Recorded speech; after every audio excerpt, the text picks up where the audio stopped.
Assalamualaikum warahmatullahi wabarakatuh. Perkenalkan, nama saya Marvianti dengan NIM 105721124419 dari kelas manajemen 19G, Fakultas Ekonomi dan Bisnis, Universitas Muhammadiyah Makassar.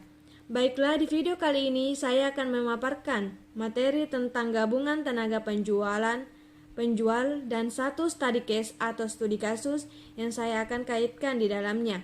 Nah, sebelum kita melangkah lebih jauh mengenai gabungan tenaga penjual ini, alangkah baiknya jika kita tahu dan paham betul mengenai definisi dari gabungan tenaga penjual ini.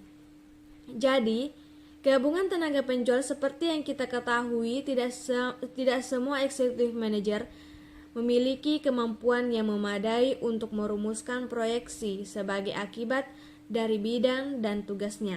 Oleh karena itu, ada beberapa proyeksi yang digunakan. 1.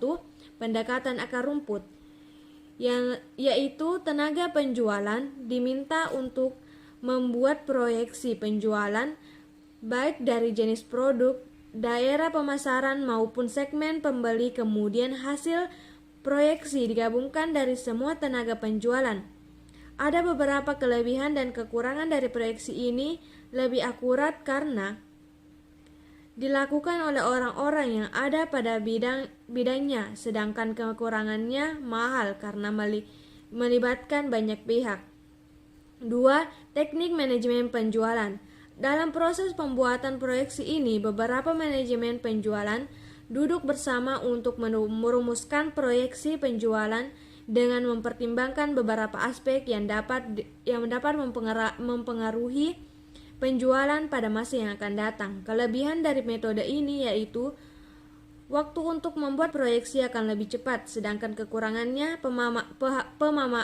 pemahaman atas karakteristik pasar lebih rendah dibandingkan metode tenaga penjualan. 3. Pendekatan distributor. Kebanyakan perusahaan tidak memiliki kontak langsung dengan konsumen pada titik awal. Pada proses proyeksi didasarkan pada informasi yang diperoleh dari konsumen akhir. Kekurangan dari pendekatan ini, tanggung jawab atas implementasi proyeksi lebih rendah dibandingkan metode tenaga penjualan. Sedangkan kelebihannya, distributor memiliki pengetahuan yang lebih luas tentang wilayah. 4. Proyeksi berdasarkan riset pasar.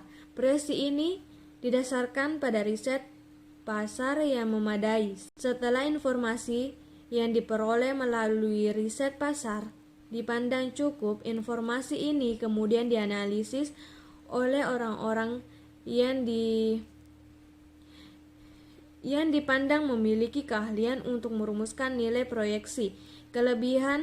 Kelebihannya, hasil yang diperoleh lebih objektif, sedangkan kekurangannya, tanggung jawab atas implementasi penyusunan proyeksi lebih rendah.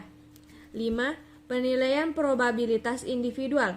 Penilaian ini dilakukan dengan menentukan besarnya probabilitas untuk setiap kegiatan. Kelebihan dari metode ini yaitu lebih rasional karena mengantisipasi berbagai kemungkinan yang akan terjadi, sedangkan kekurangannya sulitnya menentukan probabilitas untuk setiap kejadian. Nah, baik, di sini saya memberikan satu contoh studi case atau studi kasus yang saya akan paparkan, yaitu studi kasus yang terjadi pada perusahaan. Misalnya ada 2 tenaga kerja yang terdapat di Kabupaten Bone, yaitu A dan B, yang masing-masing menjual produk yang sama, yaitu songkok reca.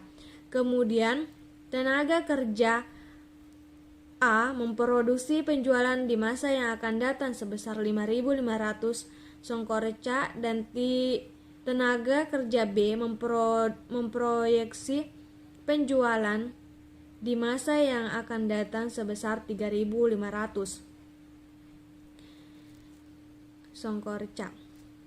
Di samping itu, tenaga penjualan Kabupaten Bone, Wajo, dan Sinjai juga membuat proyeksi penjualan hasil Proyeksi penjualan dari ketiga kabupaten itu dijumlahkan sehingga diperoleh proyeksi penjualan untuk seluruh Songkoreca di Bone. Jika proyeksi penjualan persatuan Songkoreca dijumlahkan, maka akan diperoleh proyeksi penjualan provinsi dan seterusnya, sehingga diperoleh total proyeksi penjualan secara menyeluruh. Kemudian proses diselenggarakan kepada pihak yang dipandang memiliki pengetahuan pasar dan pengetahuan makro. Dalam proses ini, beberapa manajemen penjualan duduk bersama untuk merumuskan proyeksi penjualan Songkoreca dengan mempertimbangkan beberapa aspek yang dapat mempengaruhi penjualan pada masa yang akan datang.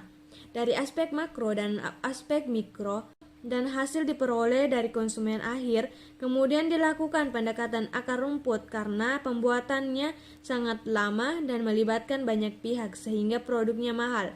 Dan untuk menyalurkan hasil produksi Songkoreca ini untuk membuat penjualan Songkoreca, maka harus mendasarkan informasi distributor, dan produk Songkoreca ini dipasarkan berdasarkan riset pasar yang dianalisis oleh orang-orang yang dipandang memiliki keahlian untuk merumuskan nilai proyeksi dengan menggunakan teknik sampling, dan untuk menentukan sampel harus dilakukan secara cermat.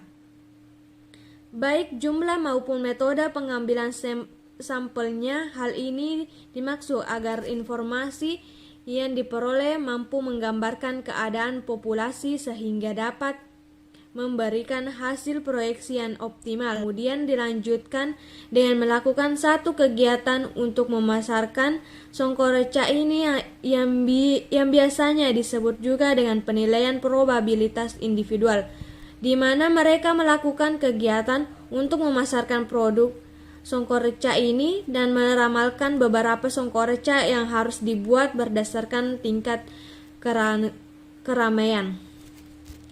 Nah, dari serangkaian yang saya jelaskan, kesimpulannya yaitu gabungan tenaga penjual memiliki beberapa proyeksi yang digunakan, antara lain pendekatan akar rumput, teknik manajemen penjualan, pendekatan distributor, proyeksi berdasarkan riset pasar, penilaian probabilitas individual. Gabungan tenaga penjualan ini semacam peramalan yang dilakukan dengan memanfaatkan tenaga penjual dengan para konsumen, dan setiap tenaga penjual meramalkan tingkat penjualan di daerahnya, kemudian digabungkan pada tingkat provinsi dan nasional untuk mencapai ramalan secara menyeluruh. Sekian penjelasan dari saya. Lebih dan kurangnya mohon dimaafkan. Wassalamualaikum warahmatullahi wabarakatuh.